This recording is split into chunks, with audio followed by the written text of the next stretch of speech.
अतिशय बोलकं असं 4 ओळींचं गीत आहे। विद्या प्रतिष्ठान बीएड कॉलेज अहमदनगर व यशवंतराव चव्हाण महाराष्ट्र मुक्त विद्यापीठ नाशिक बीएड अभ्यासक्रम केंद्र आयोजित श्री जन्माचे स्वागत करूया या चळवळी अंतर्गत आयोजित व्याख्यानाच्या प्रमुख व्याख्याता आजच्या आपल्या प्रमुख अतिथी माननीय डॉक्टर सुधा कांकरिया यांचं महाविद्यालयातर्फे आणि सर्व प्राचार्य प्राध्यापक आणि आमच्या छात्र अध्यापकांतर्फे हार्दिक स्वागत। त्याचबरोबर आजच्या आपल्या कार्यक्रमाचे अध्यक्ष या महाविद्यालयाचे प्राचार्य माननीय डॉक्टर देशमुख सर यांचेही महाविद्यालयातर्फे हार्दिक स्वागत। त्याचबरोबर व्यासपीठावरील सर्व इतर मान्यवर या महाविद्यालयाचे प्राध्यापक आपण सर्व छात्र अध्यापक यांचेही महाविद्यालयातर्फे हार्दिक स्वागत। टाळ्यांच्या गजरामध्ये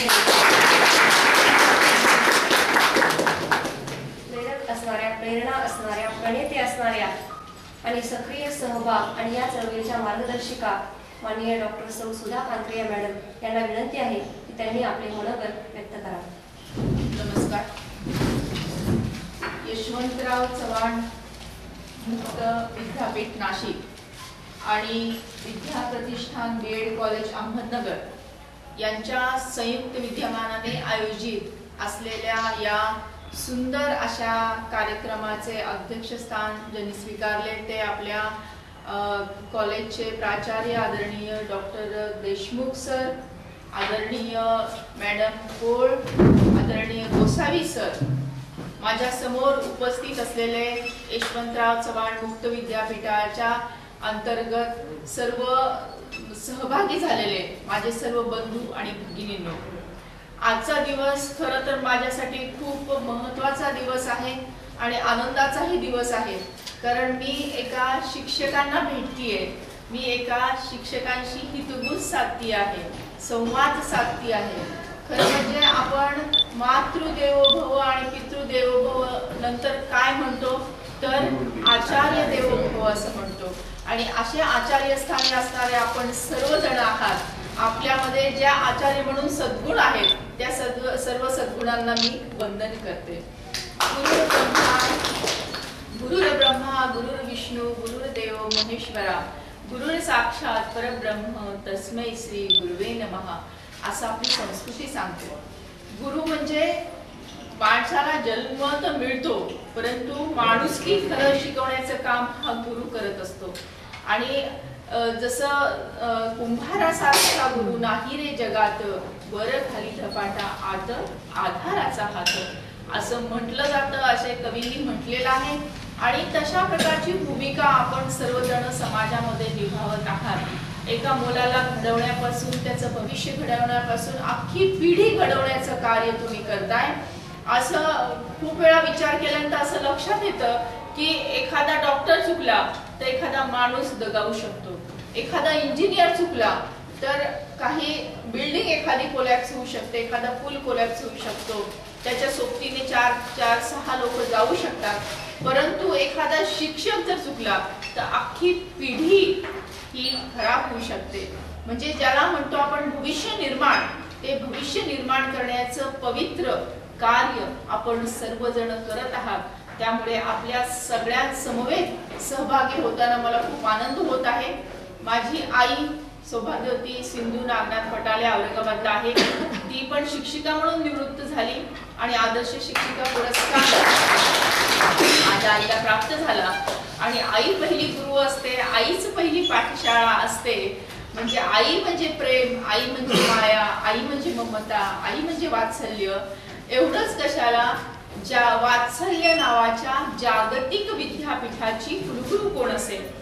लक्षात घ्या की वात्सल्य नावाच्या जागतिक विद्यापीठाची कुलगुरू कोण असेल तर ती आई आहे।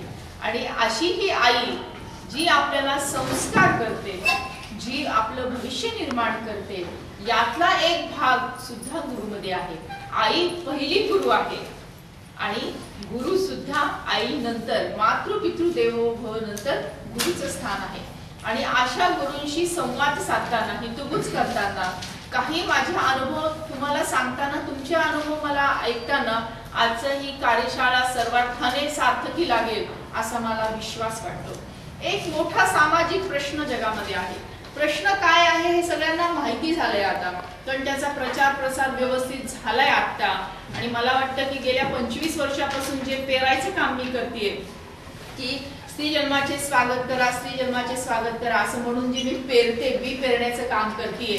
पण कसं असतं की बी पेरताना आधी कुठे बी पेरतो हे पण पाहायला लागतं. ते दगडावर आहे का, खडकावर आहे का, मातीवर आहे, किंवा किती त्याच्यामध्ये तृण आहेत, किती गवत आहेत, जमीन कशी आहे, याचा सुद्धा त्या काळामध्ये खूप मोठा प्रॉब्लेम होता. जिथे तिथे खडक सापडत होते आणि मग खडक खोदून मग त्याच्यामध्ये बी पेरणी करावी लागायची. परंतु आता जमीन बऱ्यापैकी गेल्या 25 वर्षामध्ये समाजामध्ये सातत्याने कार्यरत राहिल्यामुळे बऱ्यापैकी सुपीक जमीन झालेली आहे. तेव्हाची केलेली पेरणी आता कुठे थोडी थोडी मूळ स्वरूप पाहत आहे. तर हा जो काही प्रश्न आहे, हा स्त्री भ्रूण हत्येचा प्रश्न आहे. एकूण जर आकडेवारीचा आपण जर विचार केला तर 1991 साली भारतासारख्या सुसंस्कृत अशा देशामध्ये दरवर्षी 5 लाख मुली गर्भ अवस्थेत मागल्या जायच्या. ही संख्या 2001 साली 10 लाखांवर गेली आणि ही संख्या 2011चा अहवाल सांगतोय की ती 20 लाखांवर गेलेली आहे. आणि गेल्या 20 वर्षामध्ये आपण 1.25 कोटीपेक्षा जास्त चिमुकल्या जन्माला येण्यापूर्वीच संपवून टाकलेल्या आहेत. बघा, युद्धभूमीवर सुद्धा इतक्या हत्या होत नाही. युद्धभूमीवर तर दोन्ही पक्षांच्या हातामध्ये शस्त्र असतात आणि एकमेकांना संपवण्याची वैर भावना त्यांच्यामध्ये असते आणि तरी सुद्धा एवढ्या हत्या झाल्या नाहीत. एवढ्या हत्या या चिमुकलीच्या झाल्या आहेत. तिला बोलता येत नाही, तिला वकीलपत्र देता येत नाही, तिला तक्रार करता येत नाही, इवलीचे हात बाहेर काढून आईला मिठी मारून तिला हट्ट पण करता येत नाही. जी निष्पाप आहे, जी निरागस आहे, ते ईश्वराचं तत्व आहे, ते प्राण तत्व आहे, अशा या निष्पाप अशा जीवाला मारण्याचं क्रूर, अत्यंत क्रूर महापाप, महापाप हे आपल्या हातून झालेलं आहे. आणि आजपर्यंत आपण काही मिलियन मुलींना कायमचं संपवून टाकलेलं आहे. आणि विचार करा, आज मुलगी जन्माला आली नाही तर उद्याची आई निर्माण होईल का? उद्याची आई जर निर्माण झाली नाही तर मुलाचा किंवा मुलीचा जन्म होईल का?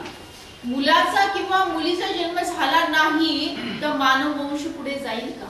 मग ज्याला आपण वंशाचा दिवा म्हणतो तो तरी जन्माला येईल का? मग जिथे आईच नाही, जिथे माणूस निर्माण होणार नाही, माणुसकी जिवंत राहणार नाही, मग ज्या जगामध्ये माणूसच नाही, ज्या जगामध्ये माणुसकीच जिवंत नाही, हे जग तरी जिवंत राहील का? वडील नकोशी म्हणतात, शेजार पाजारचे समाज सगळे नकोशी म्हणतात, तेव्हा तिला किती वाईट वाटत असेल.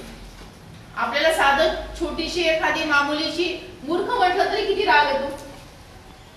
मूर्ख म्हटलं तरी तो पण क्षणिक आणि कधीतरी म्हटलं तरी आपल्याला एवढा राग येतो. तर नकोशी आयुष्यभर ऐकून घ्यायचं म्हणजे तिला काय वाटत असेल. म्हणजे लहानपणी तर त्या शब्दाचा अर्थ तिला समजत नाही, पण जेव्हा ती मोठी होते, जाणती होते, तिला असं खूप वाईट वाटतं की सगळे मला नकोशी म्हणतात, मग मी जगायचं तरी कशाला. असा विचार तिच्या मनात येतो की लग्नाच्या वयाची होते, लग्न होतं, सासरी जाते तरी ती नकोशी असते. जी माहेरी नकोशी असते ती सासरी गेल्यानंतर डबल नकोशी होते. आणि मग जेव्हा ती गर्भवती होते, तिच्या पोटामध्ये एखादं बाळ येतं, तेव्हा ती असा विचार करते की जे दुःख मला एक मुलगी म्हणून सोसावं लागलं, ज्या वेदना माझ्या वाटेला आल्या, ज्या हाल अपेष्टा मी सोचल्या, जे मला अगदी वाईट टाकल्यासारखं, वंचितासारखं वागणूक मिळाली, हे सगळं वाईट हे सगळं दुःख मी माझ्या लेकराला का द्यावं. प्रत्येक आईला असं वाटतं की आपलं लेकरू सुखी असावं, समाधानी असावं, त्याला आनंद मिळावं. असं दुःख कुठल्या लेकराला मिळावं असं कुठल्याही आईला वाटत नाही. आणि मग तिच्या मनामध्ये मग स्त्री भ्रूण हत्येचा विचार डोकावतो. आणि मग हे दुष्टचक्र म्हणजे हे दुष्टचक्र स्त्री भ्रूण हत्येचं सुरू होतं. आणि मग एक नकोशी सासरी गेल्यानंतर जाते, परत तिच्या पोटात कुणीतरी नकोशी येते आणि ह्या नकोशीची स्त्री भ्रूण हत्या होते आणि परत हे दुष्टचक्र कायमस्वरूपी सुरू राहतं. हे दुष्टचक्र जर आपल्याला भेदायचं असेल तर जवळपास 2007च्या जवळपास मला हे लक्षात आलं की ग्रामीण भागामध्ये अशा गोष्टी होतात. आणि त्यानंतर मी माझ्या प्रत्येक सभेमध्ये याविषयीचं प्रबोधन सुरू केलं, याविषयीचं लोकशिक्षण सुरू केलं. आणि प्रत्येक सभेमध्ये जितक्या मुली सापडतील त्यांच्या पालकांशी संवाद साधून लगेच नामकरण करणं, त्यांच्या पुढच्या नुसतं नामकरण नाही तर पुढच्या शिक्षणाच्या ज्या काही योजना आहेत, पुढच्या तिच्या भविष्याच्या ज्या काही योजना आहेत त्याविषयी त्या पालकांशी चर्चा करून त्यांचं आयुष्य उभं करून देण्यासाठी सुरुवात केली. आणि त्यावेळेस मला असं वाटलं की हे काही म्हणजे एकाने दुसऱ्याने 4-8 लोकांनी काम करून चालणार नाही. याच्यासाठी अख्खं संघटना काम केली पाहिजे, असं अख्खं प्रशासन याच्यासोबत असलं पाहिजे. म्हणून त्या काळामध्ये मग मी सगळे डिस्ट्रिक्ट हेल्थ ऑफिसर जे महाराष्ट्राच्या मध्ये आहेत त्यांना पत्र लिहिलं की अशी अशी आपली ग्रामीण भागाची परिस्थिती आहे, तर यासाठी आपल्याला काही करणं आवश्यक आहे. मग 3 स्टेप्स मी त्यांना दिला. पहिला स्टेप म्हणजे नकोशी नावाच्या मुलीची शोध घेणं, दुसरं तिचं नामकरण करणं आणि तिसरं तिचं भविष्य निर्माण करण्यासाठी शिक्षण, पोषण आणि स्वावलंबन या 3 गोष्टींसाठी तिची पूर्तता करणं. तर अशा प्रकारच्या नकोशा नावाच्या मुली प्रत्येक ठिकाणी आहेत, महाराष्ट्रामध्ये प्रत्येक ठिकाणी आहेत. अनेक नकोशी नावाच्या मुलींना हवेशीर करण्याचं काम आपण केलेलं आहे. एक तुम्हाला आणखी सांगते की तुम्हाला आश्चर्य वाटेल की जी स्वतः सरपंच आहे, वय वर्ष 32-35 असेल, तिचंच नाव नकोशी. ग्रामपंचायत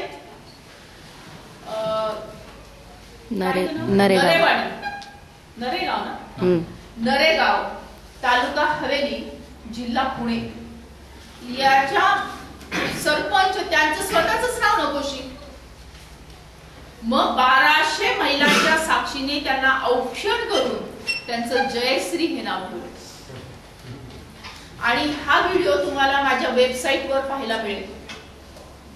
तर अशा प्रकारच्या म्हणजे त्याच्यानंतर आता साताऱ्यामध्ये तुम्हाला माहितीये की सर्वात जास्त रिस्पॉन्स मला कुणी दिला असेल तर सातारा जिल्ह्यातल्या डिस्ट्रिक्ट हेल्थ ऑफिसरने दिला.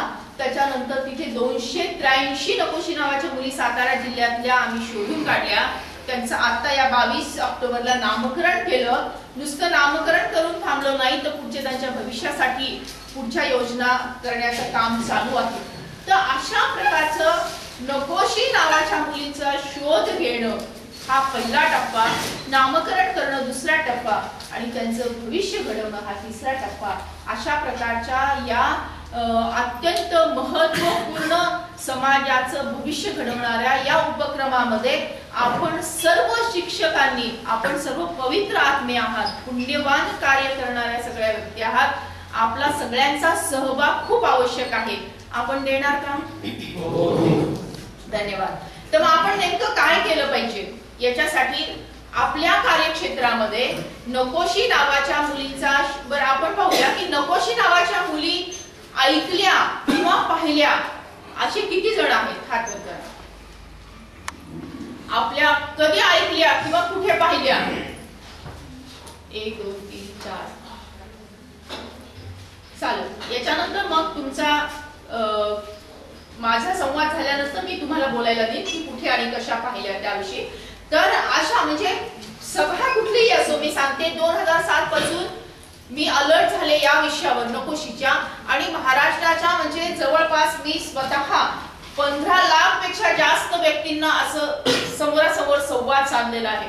आणि त्याच्यामध्ये मला प्रत्येक सभेमध्ये कमीत कमी 20-25 हात, आता आपली सभा ही छोटी आहे, माझ्या 1,000च्या सभा सगळ्या, त्याच्यामध्ये कमीत कमी 25-30 हात तरी वर आलेले आहेत. तर अशा प्रकारच्या याच्यामधून तेव्हा सगळ्या नकोशींना हवेशीर करण्याचं काम आपलं तिथे झालेलं आहे. तर आपण ह्या नकोशी कशा शोधायच्या? आपलं जे कार्यक्षेत्र तालुका आहे, तर या एक तर तुम्ही सर्वात आधी आपण शिक्षक आहात, आपल्या शिक्षकांच्या विद्यार्थ्यांची जे काही रजिस्टर आहे, नावांचं रजिस्टर, हे तुम्ही डोळ्याखालून घाला, नजरेखालून घाला. तिथं तुम्हाला कुणी नकोशी सापडती काय, हे अगदी पहिली स्टेप. त्यानंतर ग्रामपंचायतीच्या कार्यालयात जा, तिथे तुम्हाला कुठे नकोशी नावाची मुलगी सापडती का ते पहा. नंतर अंगणवाडी ताई ज्या घरोघरी जाऊन लसीकरण करत असतात त्या अंगणवाडी ताईंकडे त्यांच्या अंगणवाड्यांचं रजिस्टर असतं. तिथे कुठे नकोशी नावाच्या मुलीचं नाव आहे का ते पहा. त्यानंतर आशा नावाच्या कोऑर्डिनेटर, हेल्थ कोऑर्डिनेटर आता प्रत्येक तालुक्यामध्ये आहेत. त्यांच्याशी संवाद साधून तुम्हाला नकोशी नावाच्या मुलीचा शोध घेता येऊ शकतो. किंवा आपण शिक्षक आहात, आपण शिक्षक आपापल्या परिसरामध्ये फक्त 10, 15, 20 घरांना सहज भेटी दिल्या ज्या आपल्या शाळेच्या व्यतिरिक्त असतील, म्हणजे जिथे आपल्याला असं वाटते की जिथे शक्यता आहे की नकोशी नावाच्या मुली या इथं सापडू शकतील, अशा ठिकाणी जर तुम्ही 10, 15 घरी जाऊन जर काही भेटी घेतल्या, घरी गेलात भेटी घेतल्या आणि त्या भेटीचा उपयोग नकोशी नावाच्या मुली सापडण्यामध्ये झाला, तर आपल्याला 3 जानेवारीच्या दिवशी, 3 जानेवारी ही सावित्रीबाई फुलेंचा जन्मदिवस आहे. बालिका दिन म्हणून आपलं सगळं भारत देश त्याचं पालन करतं. तर त्या दिवशी या मुलींचं नामकरण आपल्याला करता येऊ शकेल आणि तो मान तुम्हाला मिळेल. म्हणजे एक शिक्षकांनी हे म्हणजे सगळ्या जगाचं तर भविष्य तुम्ही घडवतात, पण जी नको आहे जगाला हिचं सुद्धा भविष्य घडवण्याचं पवित्र, महान पवित्र असं कार्य तुम्ही करणार आहात. याच्यामधून 2 पुण्याचे काम होणार आहे. एक तर नकोशी हवीशी होणार आहेच आहे, पण भविष्यामध्ये जी एखादी नकोशी जन्माला येणार आहे ती सुद्धा येणार नाही, तर ती हवीशी म्हणूनच जन्माला येणार आहे. म्हणजे आपले 2 काम, म्हणजे ज्याला असं म्हणतो ना दिल्याने दुप्पट होतं असं जे दान असतं, तसं हे कर्म आहे की जे एका कर्मातून 2 पुण्य कर्म करण्याची आपल्याला आशीर्वाद आपल्याला मिळणार आहे. काय आपण सोबत घेऊन जाणार आहोत शेवटी? न पैसा, न गाडी, न घोडे, न डिग्री, न पुस्तक, काही नाही. आपल्या सोबत काय येणार आहे? फक्त आशीर्वाद आपल्या सोबत येणार आहे. आणि हे या जन्मी नाही तर पुढच्या जन्मी सुद्धा हे आशीर्वाद आपलं भविष्य घडवणार आहे. तोच भविष्य निधी जो पुढच्या जन्मासाठी आवश्यक आहे तो आपण कमवत आहोत. आणि हे पुण्याचं काम करण्यासाठी मी आपल्या सर्वांना प्रार्थना करत आहे. तर एक नियमावली पांडे सरांच्या सहकार्याने बनवलेली आहे. ही नियमावली थोड्या वेळामध्ये तुम्हा सर्वांना देण्यात येईल आणि तुम्ही जिथे जिथे नकोशी नावाच्या मुलींची शक्यता आहे त्या एरियामध्ये एक 10 जरी घरांची सर्वे केला, 10 जरी घरांमध्ये जाऊन माहिती घेतली आणि त्याच्या जर नकोशी नावाच्या मुली सापडल्या तर आपण, म्हणजे तुम्ही तर खरं खूप मोठं पुण्याचं काम करतात. तुम्हाला काही काय म्हणतात त्याला सन्मान आणि बहुमानाची गरज नाहीये, पण तरी पण एक ज्यांच्या सर्वे मधून जास्तीत जास्त नकोशी नावाच्या मुली सापडतील आणि पुढे त्यांचं नामकरण होईल, अशा 1, 2, 3 यांचा योग्य तो बहुमान आपण जेव्हा नामकरण करू तेव्हा आपण नक्कीच करणार आहोत. तर अशा या सगळ्या अभियानामध्ये आपण सर्व सहभागी होण्यासाठी होकार दिला त्याबद्दल मी आपणा सर्वांचे मनपूर्वक हार्दिक स्वागत आणि अभिनंदन करते. आणि आपणही जोरदार टाळ्या आणि डोळे बंद करून भारत मातेचे चित्र आपल्या डोळ्यासमोर आणायचं आहे आणि माझ्या पाठीमागे ही प्रार्थना, ही शपथ थोड्या उंच आवाजामध्ये म्हणायची आहे.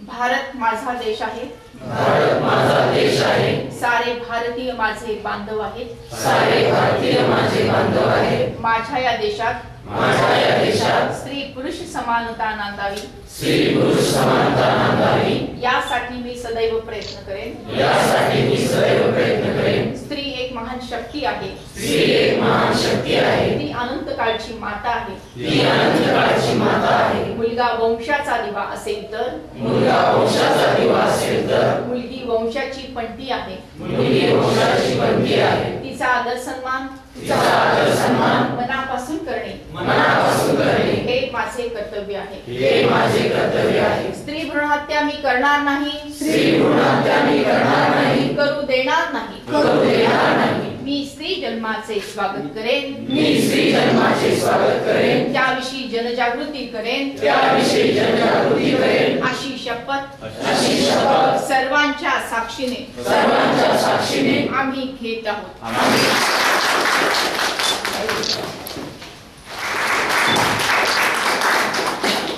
जी काही तुम्हाला ही माहिती पुस्तिका आणि त्याबरोबर एक फॉर्म दिलेला आहे, तो फॉर्म विषयी थोडीशी माहिती सांगतो मी तुम्हाला. आत्ताच मॅडमने अतिशय आपल्या अनुभवसिद्ध अशा व्याख्यानातून आपल्याला या सर्व प्रश्नाचं स्वरूप समजून दिलेलं आहे. आणि यामध्ये आपला सक्रिय सहभाग घेण्यासाठी आमच्या झालेल्या चर्चेनुसार ही प्रश्नावली किंवा एक फॉर्म तयार करण्यात आला आहे. ह्याच्यामध्ये आपला काम असं आहे की आपल्याकडे हा जो काही फॉर्म मिळालेला आहे, फक्त आपल्याला त्याच्यामध्ये थोडंसं एक अगदी थोडीशी आर्थिक बिकट बसणार आहे. याच्यात किमान 10 झेरॉक्स आपण काढायचे. 50 पैशाला जर झेरॉक्स झाली तर 5 रुपये हा एवढा खर्च आपल्याला येईल, किंवा जर एखाद्या ठिकाणी 1 रुपया असेल पण 5 रुपये साधारणतः खर्च येईल.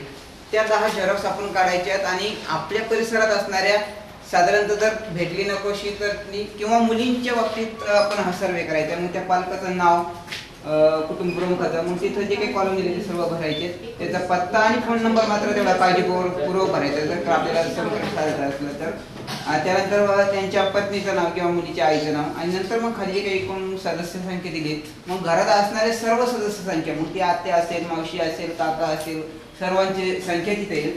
त्यानंतर मग खाली मुली आणि मुले, आणि याप्रमाणे मग एक मुलगी 1 नंबरची, 2 नंबरची, 3 नंबरची, 4 नंबरची, जसे असेल त्याप्रमाणे मुलांची संख्या 1, 2, 3, 4, आणि शेवटी इतर सदस्य म्हणून म्हटले. मग त्यामध्ये जर कुणी आत्या असेल, मावशी असेल, काका असेल, काकू असेल, जे काही सदस्य इतर असतील त्यांची नावं त्यामध्ये येतील. त्यांचं सुद्धा जन्मतारीख, वय, शिक्षण आणि शाळा, महाविद्यालय किंवा इतर काही विशेष माहिती असेल तर द्यायची, किंवा शाळेच्या व्यतिरिक्त ते काही करत असेल तर ते माहिती द्यायची. आणि खाली विशेष उल्लेखनीय बाब म्हणून म्हटलंय ती मुलींबाबत विशेष करून, म्हणजे त्या कुटुंबातील मुलगी जर एखादी विशेष काही कार्य करत असेल किंवा तिचा विशेष सन्मान झालेला असेल, तिने काही वेगळं कार्यकर्तृत्व केलेलं असेल तर त्या बाबतीत आपण तिथे कुटुंबाला यांची माहिती द्यायची.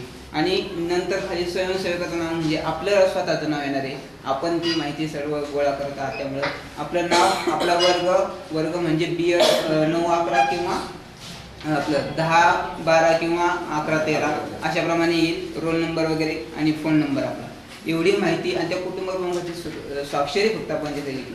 अशाप्रमाणे हा फॉर्म भरून घ्यायचा आहे. आणि साधारणतः 25 नोव्हेंबर, बरोबर, 25 नोव्हेंबरपर्यंत आपल्या महाविद्यालयात तो फॉर्म, ते सर्व डाटा कलेक्शन आपण करणार आहोत. आणि ते 25 तारखेपर्यंत साधारणतः इथं पोहोचेल या बेताने आपण इथं पाठवते. कारण मुद्दाम तुम्ही 7 पर्यंत इथंच आहात. त्यांना सांगितलं मॅडमला की 7 पर्यंत यांना वेळ मिळणं शक्य नाही आहे. त्यांना इथं येण्या जाण्यामध्ये किंवा इथं प्रत्यक्ष उपस्थितीमध्ये वेळ जातो. तर त्यानंतर तुम्हाला साधारणतः 10 दिवस किंवा 15 दिवस मिळतात. त्या वेळेमध्ये तुम्ही हे सर्व अगदी एका दिवसात तुम्हाला असं वाटतं की आपण थोडंसं 1 तास जर गेलं तरी हे करू शकतो.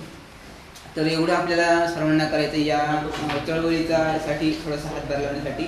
यानंतर हा जो फॉर्म आहे फक्त जगात मुली वगैरे का कुठल्याही कुटुंबात, शक्यतो आपण जर मुली असतील तिथं भरलं तर ते आणखीन चांगलं. कारण आपल्याला नकोशी जर सापडायचे असेल तर ते मुलींमध्येच सापडणं, मुलांमध्ये शक्यतो सापडणं नाही. हा समजा एका घराला 4 मुली आहेत, 3 मुलींची लग्न झाले, आज त्याच्याकडे एकच मुलगी आहे, त्या पहिल्या 3 मुलींची नाव घ्यायची, तरी पण घ्यायची. समजा लग्न झाल्यामध्ये कदाचित एखादी नकोशी असू शकेल, तर त्यामुळे ते तिघींची पण नावं, किंवा 4 असतील, 6 असतील, ते सगळे नाव घ्यायची. मुलगा समजा 6 मुली असतील तर साधारणतः एखादाच मुलगा असू शकेल, तर त्या एका मुलाचं नाव आपण तिथं खाली ऍडजस्ट करायचं. पण मुलींना प्राधान्य द्यायचे. आणि शेवटी इतर सदस्यांमध्ये बाकीची माहिती, जे सदस्य इतर असतील आपल्या कुटुंबामध्ये, त्यांची माहिती द्यायची. अजून काही अडचण आहे याच्या संदर्भात? सर्व प्रकार कुरिअरचा म्हणजे आपल्या कॉलेजचा पत्ता नाही, फक्त इथं पोहोच होईल. तुम्ही बाय हँड द्या, कोणाच्या बरोबर पाठवा. तुम्हाला प्रत्यक्ष यायची गरज नाही. कोणी नगरला येत असेल तुमच्या तालुक्यातून, शाळेतून, तर त्याच्याबरोबर पाठवलं तरी हरकत नाही. फक्त हे माझ्यापर्यंत पोहोच होणं आणि त्याच्यातून आपल्याला जे काही आवश्यक निष्कर्ष ते आपल्याला गाठले नाही, एवढाच हा उद्देश. धन्यवाद. जिल्हा परिषद प्राथमिक शाळा देवदेकर. मी जामखेडला राहतो आणि माझं गाव पण जामखेड तालुक्यातच आहे. साधारणतः 20 वर्षापूर्वी जेव्हा मी प्रथम नोकरीला लागलो सावरगाव इथं, तर त्यावेळेस जॉईन झालो. 2 शिक्षकी शाळा होती आणि त्या गावामध्ये पहिलीमध्ये दाखल करण्यासाठी ही नकोशी नावाची मुलगी आली होती. त्यावेळेस मी नवीन असल्यामुळे असं काही पालकांना विचारलं नाही, पण सिनियर जे माझे गुरुजी होते त्यांनी ते 1 नंबरला नाव लिहिलं. आणि त्यावेळेस मला ते नवीन वाटलं. मला त्या नावाचा अर्थही माहीत नव्हता, एक अज्ञान असेल त्यावेळेस. आणि मग मी त्यांना गुरुजीला विचारले, ही नकोशी नाव कसं काय त्या मुलीचं? तर ती आई आली होती नाव घालायला. मग ते गुरुजींनी विचारलं त्याला की नकोशी नाव कसं ठेवलं? तर त्या आईने सांगितलं की आमच्या घरात असं, माझे सासू सासरे किंवा सर्वजण म्हणतात की 2 मुली झाल्या, 3 मुली झाल्या, त्याच्यानंतर जेव्हा आपल्याला मुलगी नको होतात तेव्हा तिचं नाव नकोशी ठेवायचं. आणि मग तो घरातले देवा किंवा देव वगैरे सर्वजण ऐकतात की यांना मुली आता नको झालेल्या आहेत आणि देव पुन्हा मुलगा देतो, त्याच्यामुळं या मुलीचं नाव नकोशी ठेवायचं. माझे नाव आहे शेळके रामनाथ भावदास. मी जिल्हा परिषद प्राथमिक शाळा शिरसागडे तालुका पाथर्डी या ठिकाणी कार्यरत आहे. तर पहा मॅडम, असं सरांसारखाच अनुभव मला सुद्धा आला की आमच्याच पाथर्डी तालुक्यामध्ये एक तांडा आहे, लहान समाज राहतो त्या ठिकाणी. आणि त्या ठिकाणी सुद्धा एक नकुशी नावाची मुलगी त्या ठिकाणी नाव नोंदण्यासाठी आली. तर मला सुद्धा सुरुवातीला असं म्हणजे आश्चर्य वाटलं की हे नकुशी नाव कशासाठी सांगतात की का ओरिजिनल तिचं नाव नकुशी आहे. तर मग मी त्या सरांसारखं थोडे उत्सुकता म्हणून त्यांना विचारलं की या मुलीचं नाव तुम्ही नकुशी असं का ठेवलं.